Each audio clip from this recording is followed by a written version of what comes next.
Hi, welcome to the 10-minute video summary of the message that was shared at Henrietta Christian Fellowship on the 7th of December, 2025. My name is Don Bolt. I'm the pastor at the church. I'd like to take 10 minutes and just share with you some highlights from this morning's message. Okay, we are talking about Jesus, God intimate, that he knows us and desires for us to know him. Okay, we talked about God being transcendent. Jesus is transcendent, with nothing was created without him. Okay, and he is and was and is to come, the Almighty. Okay, this is all from the early parts of Revelation.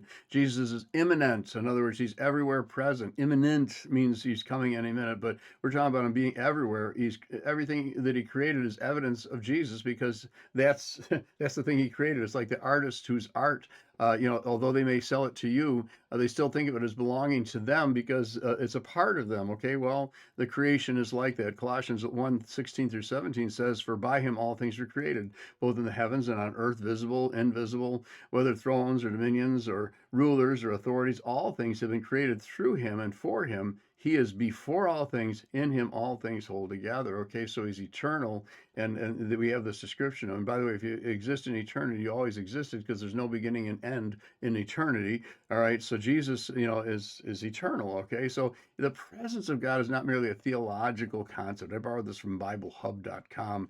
It's not just a concept, but a profound reality that shapes the believer's life, worship, and spiritual journey. He is with us wherever we go.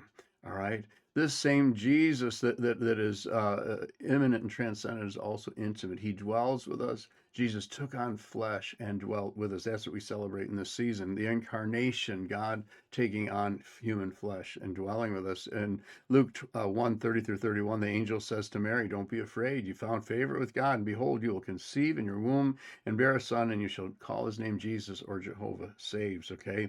John 1:9 through 14, a little different look at the incarnation, but it says that there was the true light which coming into the world enlightens every man.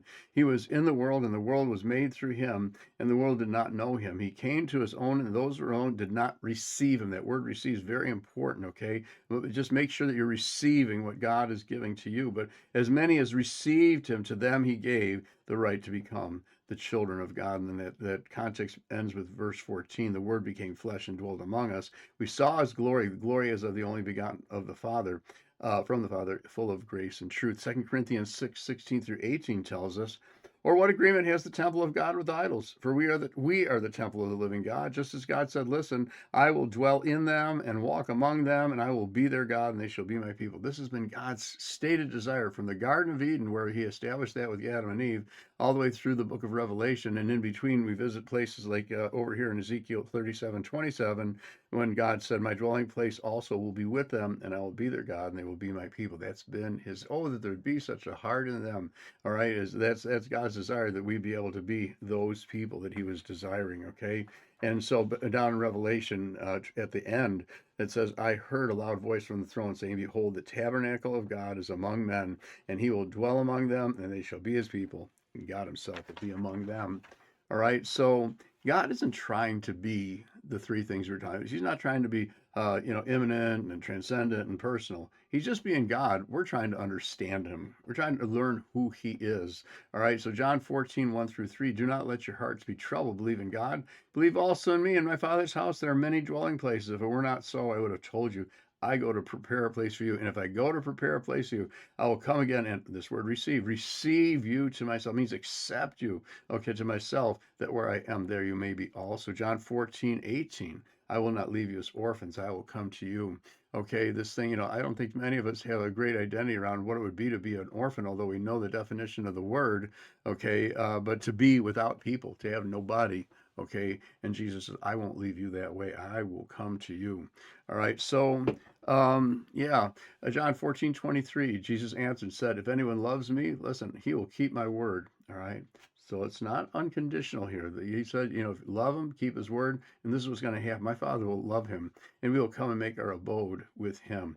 So, from the eyes of the Lord, searching the earth, looking for those that are completely his. So all the work that Jesus does in us, the promises of Jesus to come to us and to be with us and dwell with us and give us peace, these are all very personal.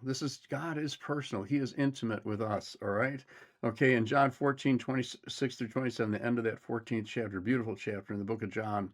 But the Helper, the Holy Spirit, whom the Father will send in my name, he will teach you all things and bring to your remembrance all that I said to you. Peace I leave with you, my peace I give to you, not as the world gives, do I give to you. Listen, do not let your heart be troubled, nor let it be fearful. Why? Because he's with us, okay? Jesus said, I am the light. But then he turned around and said, you are the light. Why? Because he was all these things to us, and we were to receive him, and he would receive us. And all of that was aimed in the direction that we would be imitators of him. All right, that what he had done for us, we would do for others. All right, so we can't imitate the transcendence of God. We can't imitate the immanence of God. I can't be everywhere present or bigger than all that's been created. All right. But we do imitate Jesus when we imitate his love, okay? That intimate side of loving other people. It's interesting that the kind of love that we're called to here is the most limited kind of love that there is, okay? But it's the love that is so important for us to share, that love that says there are some people I'm really going to devote myself to and demonstrate the love of Jesus Christ to them. All right. So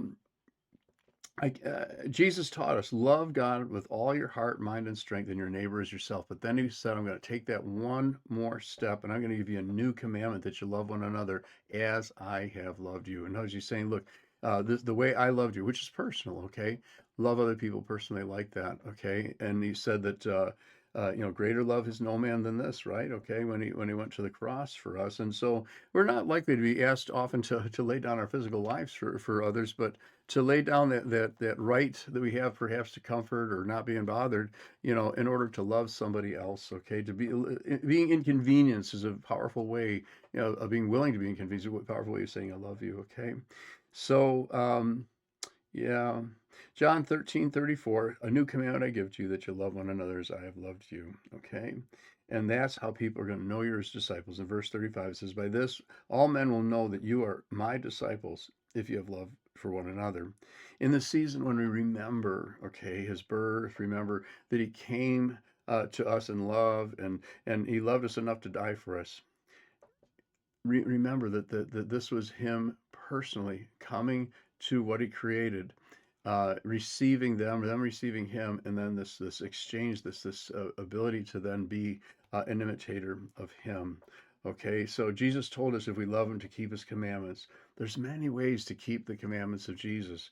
And the two essentials are to believe in him and to love as he loved, okay? And there's no more important than these, okay? Because this is the evidence, that believers in Jesus love each other like Jesus loved, okay? And so it's the evidence. John in 1 Corinthians 13:2, the Apostle Paul, in the love chapter, we call it, okay, said that if I have the faith to remove mountains and don't have love, I'm nothing, all right? So to understand how important this personal aspect of what we see in Jesus and how we reflect it in our lives, okay, because this is the evidence. And with that, I'm going to say God bless you. We'll see you next time on the 10-minute video summary.